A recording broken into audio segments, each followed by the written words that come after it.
Hello guys, कैसे हैं आप? हाजिर हूँ आई एम ज़ॉम्बी के एपिसोड 95 के साथ। आई नो कि मैं काफ़ी ज़्यादा लेट हूँ इस वीडियो को डालने के लिए, but I am sorry for that. तो चलिए बिना किसी देर के इस वीडियो को स्टार्ट करते हैं। तो जैसा कि हमने लास्ट एपिसोड में देखा था, अपना जो ज़ॉम्बी होता है वो विक्टी के मुंह पर एक ज़बरदस्त लात मारता है। तो अब आगे तो इस एपिसोड के शुरुआत में हम उसी फाइट को कंटिन्यू करते हैं, जहाँ पर हम देखते हैं जो बिक्टी होता है वो अपने ज़ॉम्बी के ऊपर एक घुसन मारता है। लेकिन अगले पल अपना ज़ॉम्बी बिक्टी के पीछे चला जाता है और उसके सर में उंगली कलने लगता है, जिसकी वजह से जो बिक्टी होता है वो काफ़ी ज़्यादा इरिटेट हो जाता है और अगले पल वो एक पंच बनाकर अपने पीछे से होते हुए अपने ज़ॉम्बी के ऊपर मारने के लिए जाता है।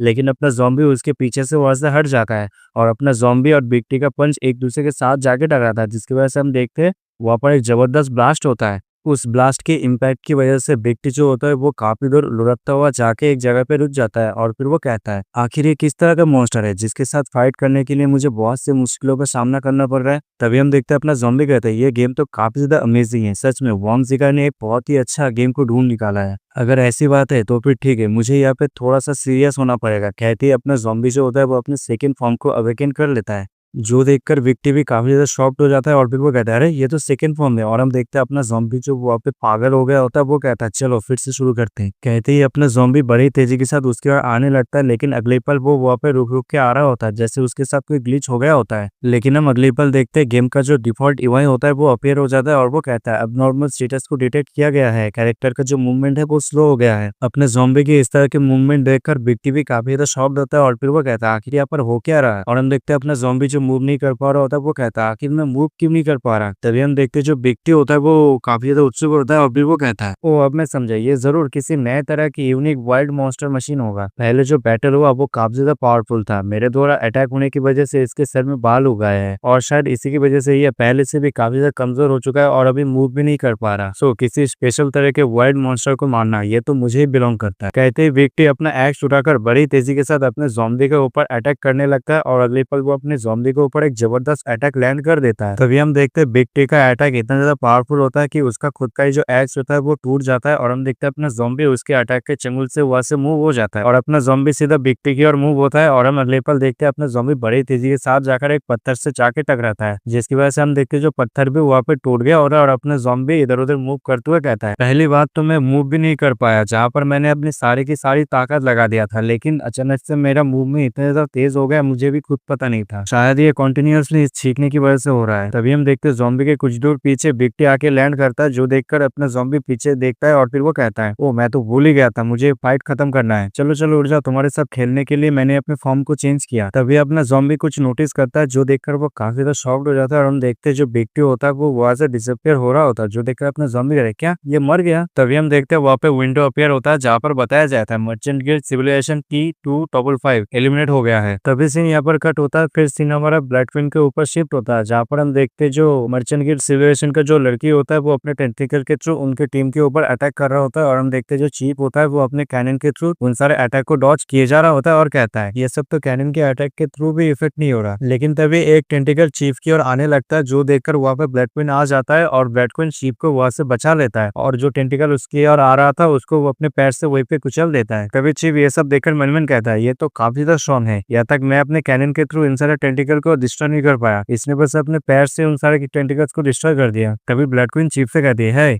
मैं इंसानों को बचाना पसंद नहीं करती, तो नेक्स्ट टाइम ध्यान से। जो सुनकर चिप कहता है, हाँ मैं समझ गया। तभी जो ब्लड क्वीन होता है वो चिप को बाहर फेंक देता है और हम देखते हैं उसके और एक और टेंटिकल अटैक करने के लिए आ रहा होता है। तभी ब्लड क्वीन कहती है, तो फिर ठीक है, अगली बार मेरे सामने मत आना, और तुम्हें लगता है इस तरह की चीज मुझे डिफीट कर सकती है? कहते ही ब्लड क्वीन अपने पैर से उस टेंटिकल को भी वहीं पे टुकड़े टुकड़े कर देती है। तभी वो लड़के अपने हाथ से वहां पर क्लैप करती है, जिसकी वजह से हम देखते हैं उसके आसपास एक एनर्जी से बना हुआ शील्ड क्रिएट हो जाता है, जिसकी वजह से उसके और आने वाले अटैक के जो पार्टिकल होता है वहीं पर ही ब्लॉक हो जाता है। तभी वो लड़की अपने ब्लड क्वीन से कहती है, जो नूब होता है जो अपने ब्रूट स्ट्रेंथ को यूज करता है उसे बस ओबिडियंटली सरेंडर कर देना चाहिए। चलो कोई नहीं, ये सब खत्म होने के बाद मैं तुम्हें अलाउ करूंगी खुद को तुम अपना मुझे फ्रेंड बना लो। उस लड़की की इस तरह की बात सुनते हुए अपना ब्लड क्वीन चीखते हुए कहती है, तुम्हें लगता है मैं कमजोर हूँ? हाँ। तभी हम देखते हैं वहाँ पर काफी ज्यादा मात्रा में जो टेंटिकल्स अपियर होता है, लेकिन अगले पल हम देखते हैं उन टेंटिकल्स के आसपास एक ब्लैक सा ऑरा भी अपियर हो जाता है और हम देखते हैं ये अपना ब्लैक ही होता है, जो इन सारी चीजों को देखकर कहता है, लगता है इन सब ने हमें चारों तरफ से घेर लिया है। तभी अपना ब्लैक ही कहता है, अभी के टाइम पर करंट सिचुएशन को देखते हुए तुम्हें अपर हैंड बनने की जरूरत नहीं है, कहते हुए अपना ब्लैकी वहाँ पे अपने पावर को अनलिस्ट करने वाला होता है, लेकिन बीच में से वो लड़की एक स्नैप करते हुए कहती है, तो बेसिकली मैं ये कह रहा था तुम सभी लोग नूब्स हो, तुम सभी लोगों को खेलना नहीं आता। असल में इस गेम की दुनिया में हम लोग डाटा की तरह मूव करते हैं, इसलिए हम कितना भी बैटल क्यों ना कर ले हमें टायर्ड फील नहीं होता। और यहाँ पे कोई डिसएबिलिटीज भी नहीं है जो हमें इंजरीज कर सके, जो हमारी मूवमेंट को हैडर कर सके। और यहाँ पर कोई वाइटल पॉइंट भी नहीं है जिसको तुम एक ही हिट में किल कर सको। हमारी विक्ट्री को क्या डिटरमाइन करता है? हालांकि अटैक्स, डिफेंस, मैजिक ये हमारे स्टेटस में आता है, लेकिन जब तक हमारा हेल्थ बार रहेगा तब तक हमारा एग्जिस्टेंस मेंटेन रहेंगे। अभी अभी कुछ देर पहले तुम लोगों ने जो फ्लैशी मूव यूज किए, जो कॉम्प्लेक्स बैटल को तुमने किया, जितने भी पावरफुल अटैक को यूज किया, वो सारे इस गेम के सिस्टम के दौरान नॉर्मल अटैक के रूप में देखा जाएगा। ये बिल्कुल ऐसा है जैसे कोई बच्चा जो अपने हाथ को रैंडमली फ्रिज की तरह यूज कर रहा है। गेम के अंदर नॉर्मल अटैक्स ग्रेडली ऑब्सेस्ड हो जाएंगे वेरियस डिफेंस एबिलिटी की वजह से।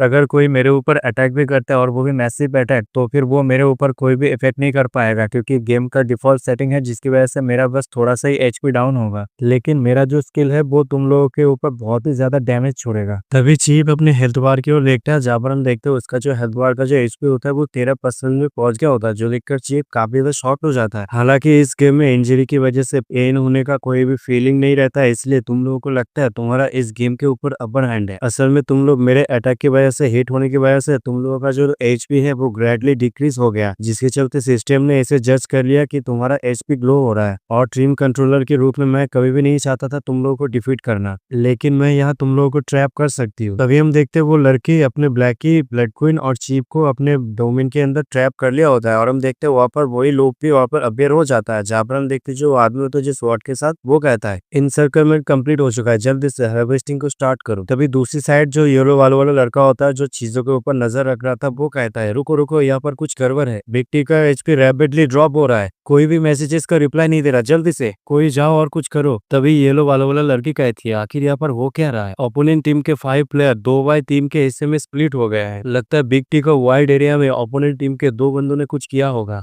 लगता है वाइड एरिया में बिग टी काफी ज्यादा मुसीबत में होगा। 13 जल्दी से गेट को ओपन करो और अंकल के को लेकर बिग टी को बचाने जाओ। सिस्टर जूजू और मैं इन सबको यहीं पर रोक के रखता हूँ। जो सुनकर वो लड़का कहता है तो फिर ठीक है, मैं और अंकल के वहाँ पे जाते हैं और तुम लोग यहाँ पे संभालो। तभी वो लड़का अंकल के को लेकर बिग टी जहाँ पे फाइट कर रहा था अपने ज़ॉम्बी के साथ, वहाँ पे ले जाता है और हमें बताया जाता है ये जो टेलीपोर्टेशन का स्किल होता है इसका नाम होता है हेवनली रीइंफोर्समेंट। तभी हम देखते हैं 13 और अंकल के वहाँ पे सुपर हीरो की तरह लैंडिंग करता है और 13 कहता है उन हम तो लेट हो गए, लगता है बिग टी को उन लोगों ने पकड़ लिया और उसे मार भी दिया। तभी 13 अपने ज़ॉम्बी को देखता है, जहाँ पर हम देखते हैं अपना ज़ॉम्बी जो एक एनपीसी की तरह मूव कर रहा होता है, जो देखकर 13 कहता है अरे यहाँ पर तो सिर्फ एक वाइल्ड मॉन्स्टर है। लेकिन तभी अचानक से अपना ज़ॉम्बी पीछे से उन दोनों से कहता है अरे तुम लोग क्या उस बड़े से हेड वाले आदमी को ढूंढ रहे थे कुछ देर पहले जो यहाँ पर था? अपने ज़ॉम्बी को बोलता हुआ देखकर वो दोनों काफी ज्यादा शॉक्ड हो जाता है। तभी 13 अंकल कैसे कहता है हम तो बहुत ज्यादा लकी है, लगता है इस मॉन्स्टर ने बिग टी को कहीं पर देखा होगा। 13 की ये बात सुनकर अंकल के कहता है हाँ राइट, लगता है इस मॉन्स्टर को पूछने से हमें पता चल जाएगा। तभी अंकल के बहुत ज्यादा बिजार हो जाता है और फिर वो चिल्लाते हुए कहता है मजाक मत करो, क्या तुम मेरे साथ मजाक कर रहे हो? हाँ, आखिर कैसे मॉन्स्टर इस तरह से बात कर सकता है? कहते ही अंकल के अपने ज़ॉम्बी के ऊपर अपने स्वॉर्ड से अटैक कर देता है और दूसरा